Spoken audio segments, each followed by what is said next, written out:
Halo semuanya, perkenalkan nama saya Varian Diono Putri dengan NIM V1224006.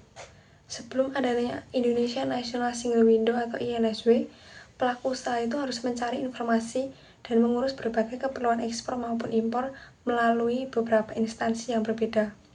Mulai dari mencari HS code, mengecek ketentuan barang, hingga mengurus dokumen yang diperlukan. Ini proses tersebut menjadi lebih mudah karena berbagai layanan informasi telah terintegrasi melalui INSW. Lalu sebenarnya apa itu Indonesia National Single Window atau INSW? INSW adalah sistem elektronik yang menghubungkan berbagai instansi yang terlibat dalam kegiatan ekspor dan impor. Melalui sistem ini, berbagai dokumen seperti dokumen kepabeanan, karantina, perizinan, kepelabuhanan, dan dokumen pendukung lainnya dapat diproses melalui satu sistem. Dengan adanya INSW, data dan informasi dapat dibagikan secara otomatis kepada instansi yang membutuhkan. Hal ini membuat proses administrasi ekspor dan impor menjadi lebih cepat, lebih mudah, dan lebih efisien. Lalu mengapa INSW penting? INSW menyediakan berbagai informasi dan layanan yang dibutuhkan dalam kegiatan ekspor maupun impor. Melalui INSW, kita dapat mencari HS code suatu barang, melihat ketentuan ekspor maupun impor, mengetahui apakah suatu barang dikenakan biaya keluar atau biaya masuk, melihat besaran tarif dan pajak yang berlaku, serta mengetahui syarat dan atau perizinan yang harus dipenuhi. Selain itu, melalui INSW, kita juga dapat mengakses informasi mengenai larangan dan pembatasan barang, aturan yang berlaku, serta berbagai layanan kepabeanan yang berkaitan dengan kegiatan perdagangan internasional.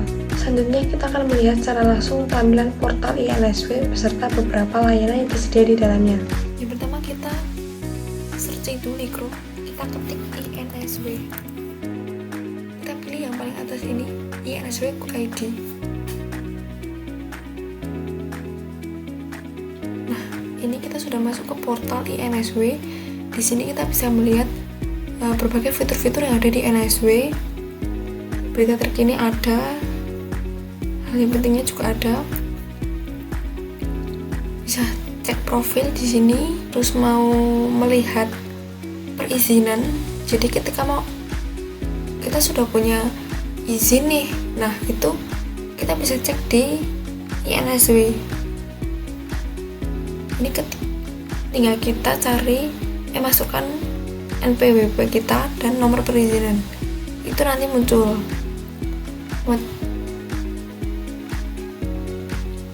Mau cari PIB juga itu bisa di sini juga. Di sini saya akan jelaskan untuk mencari HS code Indonesia National Trade Repository. Semisal kita mau ekspor barang ke suatu negara, nah kita itu harus tahu klasifikasi barang kita itu apa. Semisal nih saya mau ekspor batu bara ke Australia gitu, HS code batu bara 2701.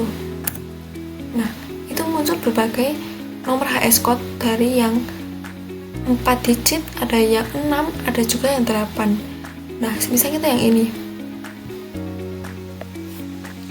Kita pilih bagian di. Terus nanti di bagian uraian barang itu ada deskripsinya juga. Untuk klasifikasi 27 itu untuk bahan bakar mineral, minyak, mineral dan produk sulingannya. Zat mengandung bitumen malam mineral. Yang kedua untuk nomor HS code 2701, yaitu HS code batu bara yang umum. Itu batu bara, briquette, avoid, dan bahan bakar padat semacam itu dibuat dari batu bara. Misal kita cek informasi tarif di bagian bawahnya. Untuk biaya masuk MFN, Most Favored Nation itu untuk komoditas batu bara itu mendapat 5%. PPN-nya 12%. Untuk BPNPM, cukai, biaya masuk AD, biaya masuk TP, biaya masuk IM, dan PPH itu tidak dikenakan biaya. Untuk biaya keluar pun juga tidak dikenakan biaya untuk komoditas batu bara ini. Kemudian untuk tarif preferensi untuk setiap negara itu beda-beda. Itu ada perjanjiannya juga, perjanjian agreement setiap negara. Itu biasanya untuk batu bara itu dikenakan 0%. Ini 0%, dikenakan 0% gitu. regulasi ekspor atau lartas ekspor, larangan pembatasan. Jadi ketika kita ekspor itu pasti membutuhkan dokumen-dokumen. Nah, salah satunya untuk batu bara itu harus mencantum, sebuah perusahaan eksportir batu bara itu harus mencantum eksportir terdaftar atau ET batu bara. Kalau tidak, nanti barangnya akan ditolak oleh bea cukai. Selanjutnya saya akan menjelaskan tentang simulasi perhitungan penerimaan negara atas ekspor atau impor barang. Bisa dilihat di sini ya. Nah, ini kita itu untuk cek penerimaan negaranya itu berapa. Kita mau pilih ekspor nih. Tanggal rencana ekspor, misal hari ini kurs US-nya sekian, HS code-nya seperti yang tadi.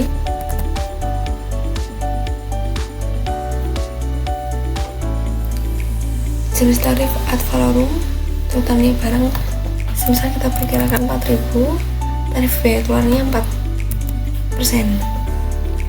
Menghitung simulasi penerimaan negara. Nah, ini bisa dilihat penerimaan negaranya sekian.